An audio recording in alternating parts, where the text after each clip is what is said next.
crack the crystal too? Joking.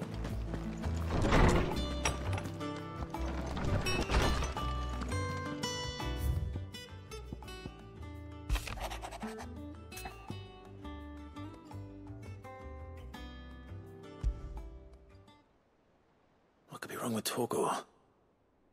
He seemed well enough when I last saw him.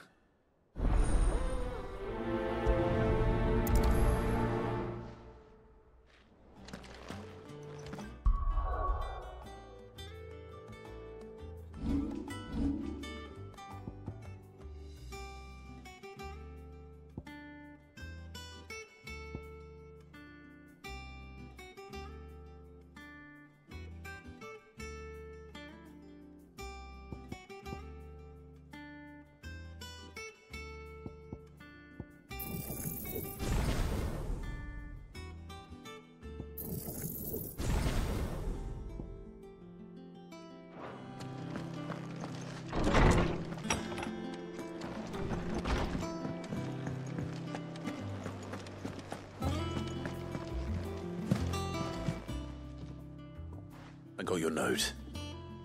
You think something's wrong with Torgor? So you can read. Congratulations. But I didn't say I were wrong with him. I said something weren't right. He's not been eating me treats. He used to love cracking the bones from Molly's boiled brown, but now he won't so much as look at them. Didn't like him. Which is why I'm of a mind that his mind's on something else. You've not been working him too hard, have you? No harder than usual. Is that it, boy? Do you need a rest? What was it he said he was? A frost wolf? That's what the lawsman seems to think. Then maybe this all has something to do with whatever it is that's woken inside him. I suppose things have been different since Rosalith. Perhaps Hippocrates knows something. Instead of everything, you mean? Perhaps.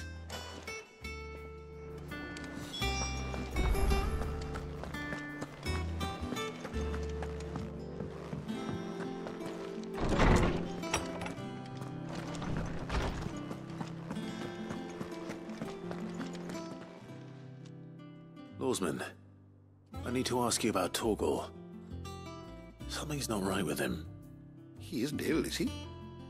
I don't think so. But according to Lady Karen, he seems to have lost his appetite, which is certainly a new development.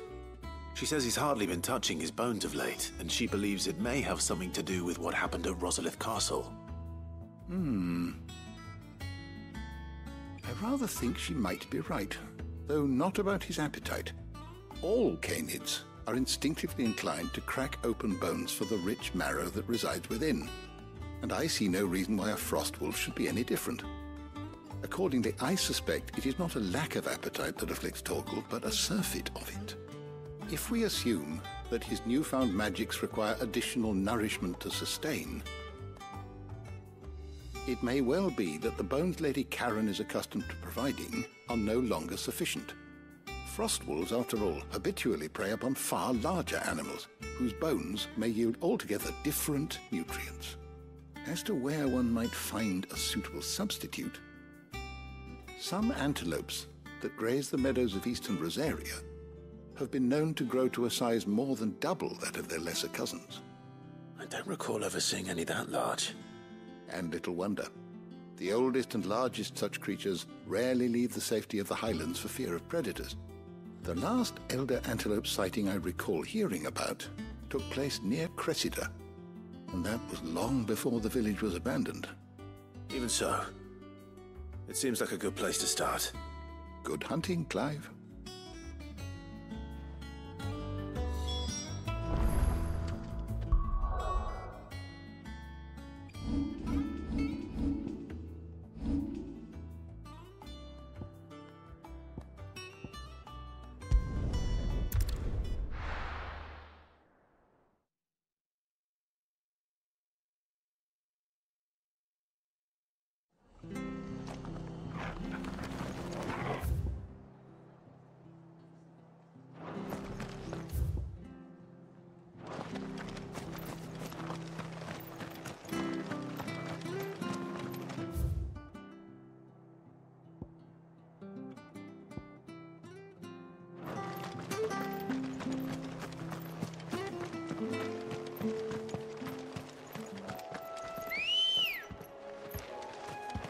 Come on.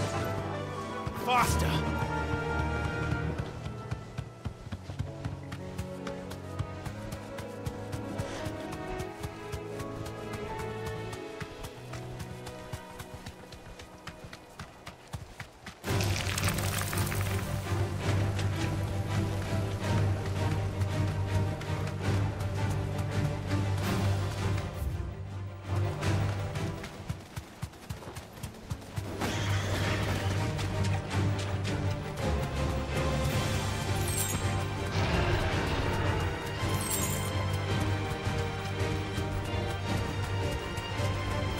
Certainly quiet.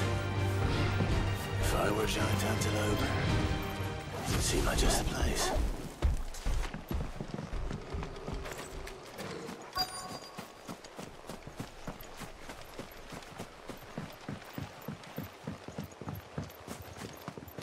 I doubt we'll find one bigger than that. Hungry, Torgal?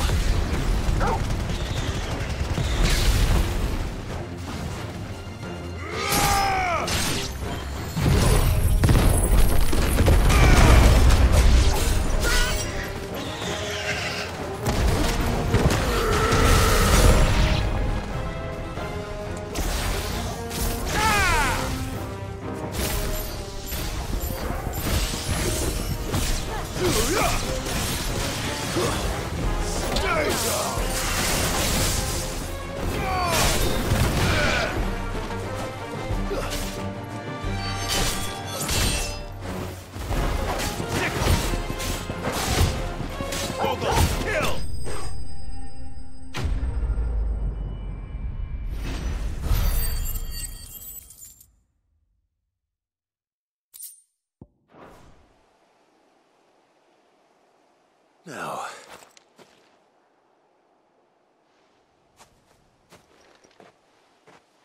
will it be enough, I wonder?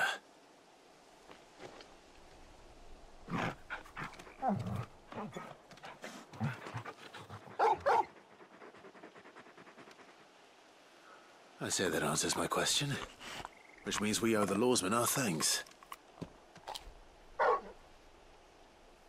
You're just a big puppy, aren't you? A very big puppy.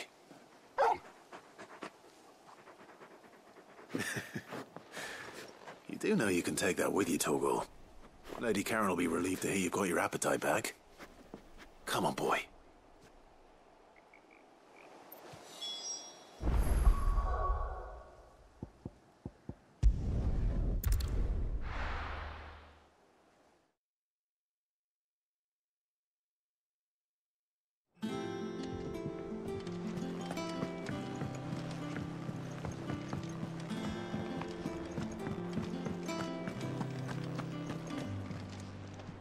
I noticed you and Torgal had gone off somewhere. Take him for a walk, did you? You could say that.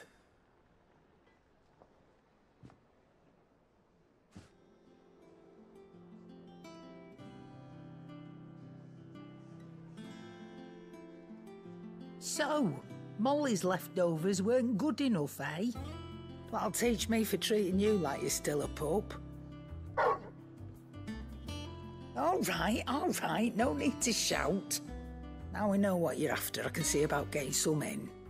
Speaking of which, I brought one for later. Can I leave it with you?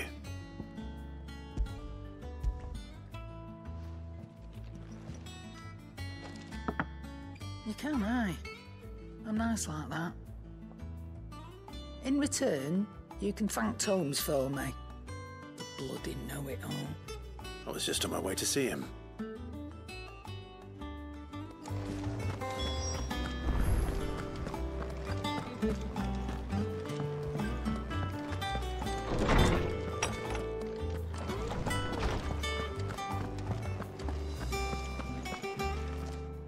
Ah, Clive. Were you able to locate your quarry? We were indeed, Lawsman. You pointed us in exactly the right direction. And Torgal's been a very happy hound ever since. Very good, very good. Lady Karen sends her thanks, by the way, for your part in solving the mystery. Ah. But that reminds me. After your last visit, I found myself pondering Torgal's talents. Do you recall our conversation concerning Lady Jill's role in Torgal's transformation? About how she somehow woke the power within him? Precisely that. A reasonable conclusion, I thought, but one which raised certain questions in my mind. You see, the Fenrir of legend served Shiva and Shiva alone, and while the powers attributed to him are certainly impressive, the records imply they are somewhat different in nature to those you described Torgal as having used. What are you suggesting? That Torgal may be the beneficiary of more than one icon's power. Consider that in addition to Lady Jill, he has served as a loyal companion to you, your brother, and even the late Cid. In short, the icons hitherto near at hand, or should I say at paw, have been diverse and plenty, and that number has only grown as the realm's dominance have fallen to your sword. One can but speculate as to how all of this has affected Torgal. He has seemed more fierce of late. And if I am not mistaken, he will grow fiercer still. We are fortunate indeed to be able to count him amongst our allies and not our adversaries. Oh, he's more than an ally. He's a friend.